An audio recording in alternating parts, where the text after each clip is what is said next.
వానికి ఇంత దూరం ఎందుకు తీసుకువస్తున్నామన్నా? మన చావు పుట్టకలన్నీ ఆ ఊరు బయట రాసిండ్రా దేవుడు.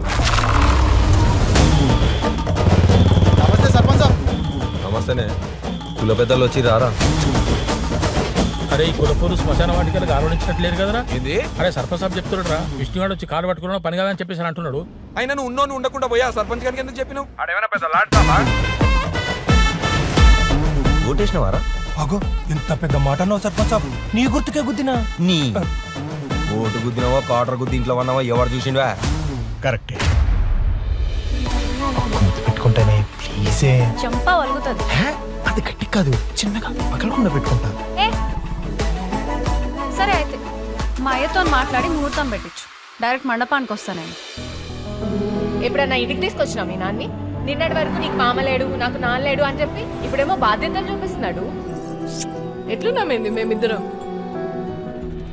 నవ్వుతుర్రా ఊర్లో వాళ్ళంతా నీ మీద. భయపడినావా? పడాలే.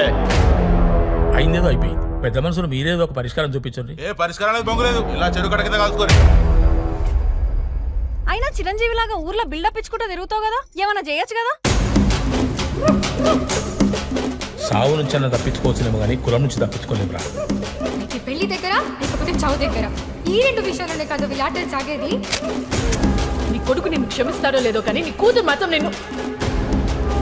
మన బతుకులు మారాలంటే మనకు కావాల్సింది ఒక్కటే, చదువు చదువు చదువు. పట్రా డబ్బు.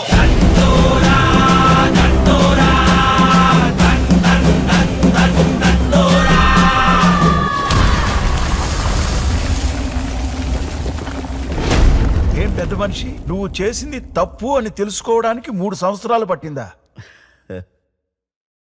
కళ్ళు మత్తు కాదు కదా సార్, రాత్రి తాగింది పొద్దుగాల దిగనీకి.